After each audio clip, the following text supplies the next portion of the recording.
생명대화법 오늘 10번째 강의입니다.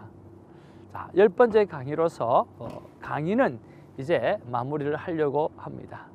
왜 그러냐고 하면 이 생명대화법이라고 하는 것은 실제적으로 우리가 말을 하는 것이고 그것이 훈련되어져야 하는 것이고 또 훈련되어지면서 점검이 반드시 되어져야 하는데 이 점검이 되지 아니하면 이것이 우리 삶 가운데 나의 것으로 변화되기가 힘들다라고 하는 거죠. 그러나 오늘 이 영상을 촬영한 이유는 우리가 이 생명대화법이라고 하는 이 원리와 또 이런 어떤 기준이라고 하는 것들이 내 안에 서져 있을 때 계속해서 노력을 하면 우리가 변화가 될 수 있기 때문에 우리가 되어지는 것입니다. 그러나 실제적으로 큰 변화를 일으키려고 할 때는 여러분 훈련되어져야 되고 점검되어져야 되고 그리고 실제적으로 여러분의 삶 가운데 바꾸려고 애를 써서 노력하는 부분들이 팔로우업이 되어져야 된다라고 하는 거죠. 이제 한 2달에 한 번 정도는 계속해서 생명대화법을 오픈하려고 합니다. 여러분께서 실제적으로 찾아와 주셔서 훈련하고 또 삶이 하나님 앞에 변화되어지는 귀한 복을 누리게 되어지길 바랍니다.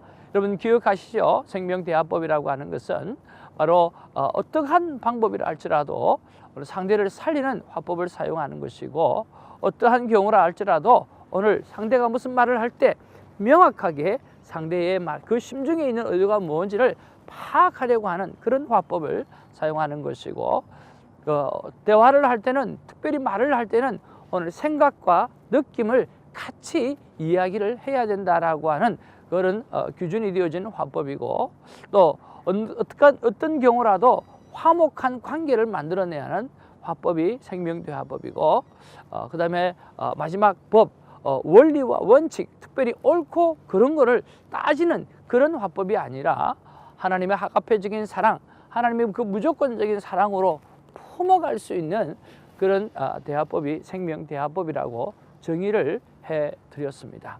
자, 그랬을 때 오늘 가장 큰 원리 중에 하나가 뭐냐고 하면 감정의 홍수입니다. 저 처음 시간에 말씀드렸는지 모르겠는데요. 사람에게는 이 감정의 홍수가 있어요. 그리고 그 감정의 홍수가 오늘 커지게 되어질 때 이 감정의 홍수가 빠지게 되어지면 이게 기폭이 커져서 어떤 말을 해도 들어가지가 않아요. 그러려고 하면 이 감정의 홍수를 빼는 것이 참 중요한 거죠. 그래서 사람이 화가 났을 때나 오늘 짜증이 가득 찰 때 그때는 어떤 말을 해도 그 사람의 마음을 풀 수가 없어요. 그래서 감정의 홍수에 깊이 빠져 있을 때는 그 감정의 홍수를 빼는 작업이 너무너무 중요한데 그 빼는 작업의 첫 번째가 뭐냐고 하면 경청이라고 하는 거죠. 그 사람의 마음에 있는 것들을 쭉 들어주는 거죠. 들어주면서 공감해주고 또 공감해주면서 인크리지하고 그러면서 그 안에 있는 그 많은 상처들이 잘 들어줌으로 말미암아 그냥 귀로만 들어주는 게 아니고요. 마음으로 들어주고 그 다음에 공감하는 그 방법들 제가 여러분에게 설명해 주었던 것처럼 여러 가지 이 공감법을 통해서 군화법이라든지 군요법이라든지 오죽했으면이라고 하든지 아니면 어머나라고 하든지 여러 가지 방법들을 통해서 그들의 마음을 자꾸만 들어주면서 감정의 홍수를 빼는 것이 참 중요하다고 말씀을 드렸습니다. 그리고 또 이 감정의 홍수를 빼는 데 있어서 아이메시지 즉 나 전달법을 사용하면서 오늘 유 메시지가 아니라 너가 잘못했다가 아니라 나를 중심으로 해서 그 사람들에게 이야기할 때 그 사람의 감정이 터치가 되지 않고 오늘 풀어줄 수 있다라고 하는 거죠. 그래서 경청법을 통해서 감정의 홍수를 빠진 것들을 이겨야 되고 두 번째는 아이메시지를 통해서 그 감정의 홍수에 빠진 것을 점점 줄여가야 한다는 거죠. 그리고 우리가 오늘 마무리를 하면서 가장 중요한 것 한 가지는 바로 이것입니다. 뭐냐고 하면 감정의 홍수에 빠졌을 때 나도 감정의 홍수가 빠졌고 또 상대도 화자의 감정의 홍수가 빠졌을 때 둘 다 감정의 홍수에 빠졌을 때 그럼 어떻게 해야 되냐라고 하는 거죠. 여러분 어떻게 해야 되겠어요? 그것은 바로 시간과 그리고 오늘 제가 말씀드리는 방법대로 하나씩 오늘 그 풀어가는 것들이에요. 자, 같이 동일하게 감정의 홍수에 빠져 있을 때는 이런 말로 해결되지 않습니다. 대화법으로도 해결되지도 않습니다. 시간이 필요합니다. 그리고 어떤 삶의 원칙들을 정해주면서 가는 게 필요하다라고 하는 거죠. 예를 들면 이런 것들입니다. 어떤 부부가 결혼을 하기 전에 이렇게 이야기를 했다고 해요. 우리가 결혼을 하다 보면 반드시 싸우게 되어질 텐데 우리가 약속을 하자. 우리가 싸우게 되어지거나 우리가 서로 감정의 홍수에 빠지게 되었을 때 우리가 서로 한쪽에서 화라고 이야기하면 한쪽에서 평이라고 억지로라도 대답을 하자. 그렇게 해서 화평한 관계를 만들자라고 삶의 원칙을 정해 놓았어요. 그래서 이 남편이 잘못하게 되어질 때 화라고 이야기하면 이 아내가 그 원칙과 약속을 지켜야 하기 때문에 평이라고 하는 이야기를 하면서 화평한 관계를 가지고 갔다라고 하는 거죠. 자, 그 다음에 또 다른 원칙을 하나 세울 수 있죠. 그것은 또 에스키모의 원칙이에요. 이 에스키모들은 화가 많이 났을 때, 그리고 짜증이 많이 났을 때 그 자리를 잠깐 피하고 막대기를 가지고 나온다는 거죠. 막대기를 가지고 나와서 자기가 평소에 걸었던 그 길을 계속해서 걸어간다는 거예요. 뭐가 오늘 감정의 홍수에 빠졌을 때 그 홍수가 빠질 때까지, 오늘 그 화가 풀릴 때까지 걷는다는 거예요. 걷다가 보면 마음이 편안해질 때가 오잖아요. 그럼 거기다가 나무를 다 꽂아 넣는다는 거예요. 나무 짝대기를 꽂아 넣고 다시 돌아온다고 합니다. 그리고 또 살다 보면 또 화가 날 때가 있잖아요. 또 그때도 그 자리를 피해서 또 나무 짝대기 하나를 쥐고 또 지나간대요. 지나가다가 오늘 옛날에 꽂아놨던 그 나무 짝대기를 지나가게 되어지면 정말 요즘 내 삶이 이렇게 힘이 드는구나, 그전보다 훨씬 많이 힘이 들어졌구나 라고 생각하면서 자신을 추스리고, 또 가도 지난번에 꼽아놨던 짝대기가 안 보이잖아요. 바로 그러면 내가 그럼에도 불구하고 좀 많이 좋아졌구나 라고 생각하면서 자기 삶을 이렇게 추스려 본다라고 하는 거죠. 이것이 에스키모의 화를 다루는 방법이에요. 어떻게 하든지 감정의 홍수를 정말 빼고 정상적인 관계로 돌아오게 만드는 거죠. 그리고 성경에 또 원칙을 가지고 이렇게 지내는 노부부가 있어요. 그분은 뭐냐고 하면 성경에 보면 하루 해가 떠지기 전에 너의 화를 다 풀어라고 이야기를 하잖아요. 그래서 이 할머니 할아버지는 살면서 약속을 했다는 거예요. 오늘 우리가 성경에 있는 대로 하루 해가 떨어지기 전에까지는 우리가 모든 화를 다 풀었으면 좋겠다라고 이야기해서 오늘 하루 해가 떨어지게 되어지면 오늘 그날 싸웠던 일, 불편했던 일, 그런 일이 있다 할지라도 하루 해가 떨어져서 누구 한 사람이라도 여보 해 떨어졌어 라고 이야기하면 네 하고 그렇게 화를 풀었다라고 하는 거죠. 그러니요, 하나님의 말씀을 기준으로 해서 여보 해 떨어져서 라고 이야기하면 한쪽에서 어떻게 하든 이야기하면 또 한쪽에서는 네 라고 이야기하면서 그날 하나님 앞에서 또 있었던 그 화를 풀어 갔다라고 하는 거죠.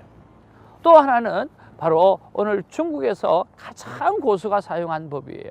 그 법이 무엇입니까? 오늘 제자들이 찾아왔습니다. 오늘 중국의 최고의 고수는 오늘 36가지의 오늘 기술을 가지고 있는, 오늘 술을 가지고 있는 사람이었어요. 그는 35개만 제자에게 가르쳐주고 오늘 수제자에게 가르쳐주고 36개는 절대로 가르치지 않는 거예요. 그런데 어느 날 이 제자가 오늘 자기가 이 중국에서 최고의 고수가 되고 싶었어요. 그렇게 해서 방법을 찾다가 스승이 안 가르쳐 주니까 이 스승을 내가 죽이면 내가 35개를 가지고 오늘 이 중국에서 최고의 고수가 되겠구나 라고 생각하고 하루는 이 스승의 침실에 들어가게 되었습니다. 그리고 침실에 들어가서 그 스승을 죽이려고 하죠. 칼을 들고 그 침실에 들어간 이 제자, 수제자, 그리고 칼을 들고 스승을 죽이려고 할 때 그때 이 스승이 눈을 뜨고 그 위험한 상황을 바라보면서 출행랑을 치는 거죠. 도망을 가는 거죠. 얼마나 빨리 도망가는지, 그것이 바로 36개였다라고 하는 거죠.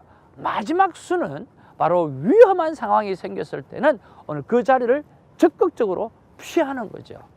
피해서 감정의 홍수가 빠지고 난 다음에 다시 이야기를 하는 이 최고의 수법이 바로 그 수법이라고 하는 거죠. 사랑하는 우리 큐티인 여러분, 우리가 삶을 살아가다 보면 서로가 감정의 홍수에 빠질 때가 있어요. 이때는 여러분 대화법으로 해결되지가 않습니다.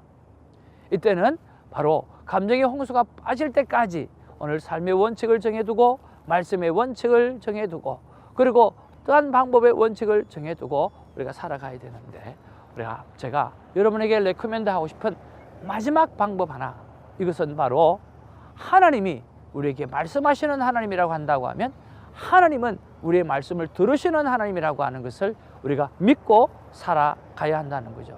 그렇다고 하면 이 감정의 홍수에 빠진 것을 어떻게 할까? 내가 36개 주랭랑을 친다고 해서 해결이 되어질까요? 또 원칙을 정한다고 해서 또 해결이 되어질까요? 여러분 쉽지는 않을 거예요. 그러나 하나님 앞에서 가장 중요한 방법이 하나 있는데 그것은 바로 기도라고 하는 것입니다. 하나님 앞에서 오늘 내가 상한 심령을 그대로 드러내어 놓는 거죠. 하나님 앞에 그것을 다 쏟아내어 놓는 거죠. 그러면 하나님께서 그 말씀을 다 듣고 우리의 상처를 다 듣고 하나님께서 우리에게 찾아와서 엘리야에게 하였던 것처럼 오늘 위로해 주시고 오늘 다윗에게 숱한 말씀으로 말씀해 주시고 오늘 요셉에게 숱한 말씀으로 말씀하시고 오늘 복음을 위해서 오늘 생명을 걸고 날마다 불철주야로 애썼던 오늘 사도 바울을 향해서 하나님께서 성령으로 늘 말씀해 주셨던 것처럼 오늘 솔로몬이나 오늘 아삽의 시라든지 오늘 시편의 기자에게 늘 말씀해 주셨던 것처럼 하나님께서 우리의 상한 마음을 다 쏟아놓게 되어질 때 하나님께서 그것을 다 들어주시고 우리를 평강 가운데로 인도해 주신다라고 하는 것이죠. 그래서 성경은 이렇게 말합니다. 오늘 하나님이 주신 평강은 오늘 이 땅에서 누가 주는 어떠한 것이 주는 그런 평강보다도 더 크고 위대하다고 말씀하고 있다라고 하는 거죠. 사랑하는 교태인 여러분, 그리고 이 방송을 듣는 여러분, 이제 저와 여러분의 삶 가운데 어떻게 많은 사람을 살려낼 것인가? 바로 생명대화법을 통해서 살려내야 하는데 무던한 노력이 저와 여러분의 삶 가운데 있게 되어지기를 원합니다. 하나님께서 우리와 함께 하십니다. 하나님께서 우리에게 말씀하십니다. 하나님께서 우리의 말씀을, 우리의 상처를 들어주십니다. 어떻게 하든지 그 하나님과 함께 지혜를 구하고 그 지혜를 가지고 아름답게 오늘 승리하는 그런 대화를 사용하셔서 정말 많은 영혼들이 우리의 언어 생활을 향해서 우리의 언어 생활 때문에 그가 주 앞에 돌아올 수 있는 아름다운 기회를 갖게 되어지는 놀라운 일들을 감당하는 저와 여러분 되기를 주님의 이름으로 축복합니다. 그동안 10강의를 여러분 잘 들어주시고 또 인도해 주셔서 너무너무 감사하고요. 우리 날마다 승리하기를 주님의 이름으로 축복합니다. 할렐루야.